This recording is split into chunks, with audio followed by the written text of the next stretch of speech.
Today, we want to give the Autism Ignorance Award, and we want to give it to a couple of people.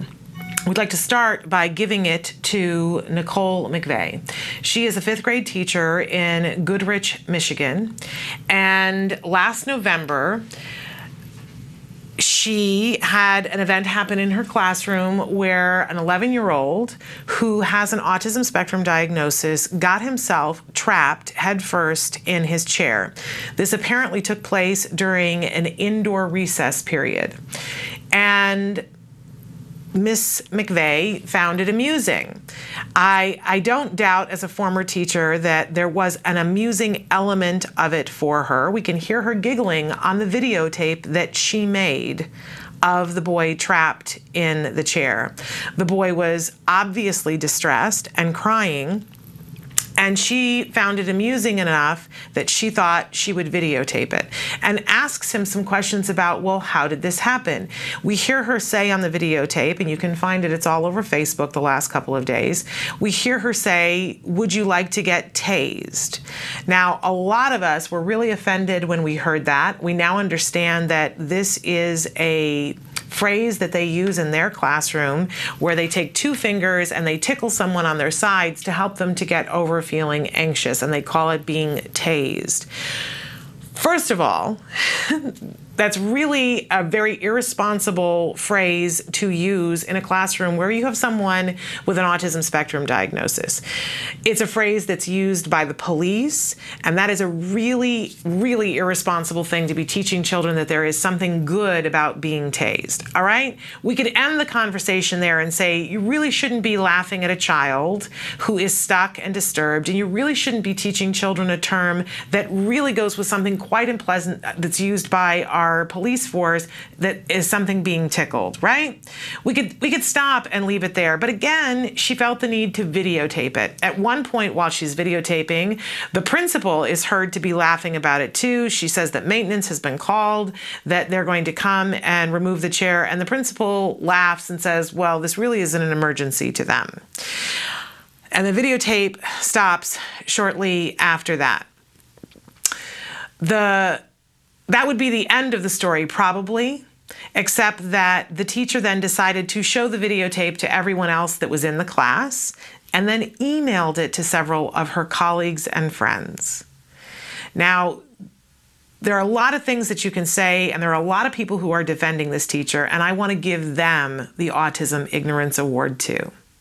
I'm sure that this teacher had moments where she did her job in other ways with other children, but this shows such an appalling lack of professionalism, such an appalling lack of judgment, and such a complete and total ignorance about what autism spectrum disorder is, that she would behave this way. Now, I would go so far as to say that this was an inappropriate way of dealing with any child, but there are extra consequences, this being a child on the autism spectrum who is probably, by the nature of their diagnosis, struggling with social interactions to begin with.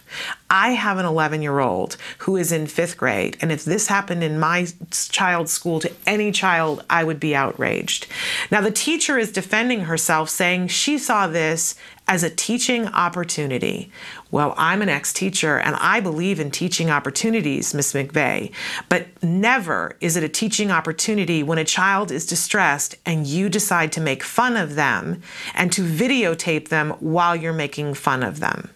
That's not a teaching opportunity. That is bullying. And as we just talked about, bullying is when someone who has a higher status does something to someone else and does it repeatedly, and you repeatedly make fun of the child and laugh while he is stuck in the chair. For those of you who are defending this woman, and I refuse to call her a teacher, she is not a teacher. But this woman who was leading this class, if you feel the need to defend her, I would ask you to look at that videotape and ask yourself if it would have been okay with you if she had treated your child that way. You're saying, oh, she found humor in something. Yes, she did. The child wasn't. And she could clearly see that. And yet she shared it. Would that have been okay with you if it was your child? I don't think so.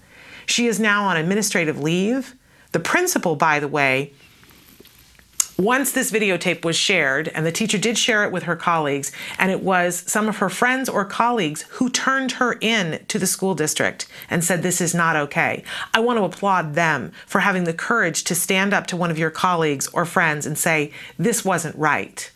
And you had to have known what the consequences were going to be for her, because she should not be in a classroom. The principal knew it, because once the videotape was made public, he resigned. That was the right thing to do. This woman is arguing that she didn't do anything wrong. The school board has voted already that they would like to dismiss her, but because of Michigan law for a tenured teacher, and I quote, she has the right to a private hearing of any charges against her.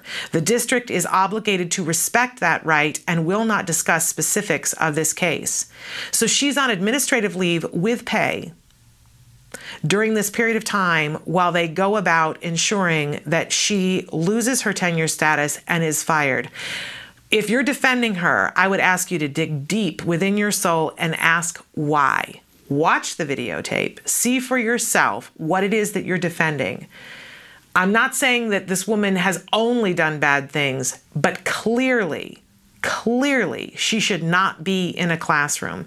There are fabulous, really good teachers who would never think that it was a teaching opportunity to make fun of and humiliate any child, but especially a child who already has a disability in a social situation. That transcends bullying, Miss McVeigh. That is handicap harassment.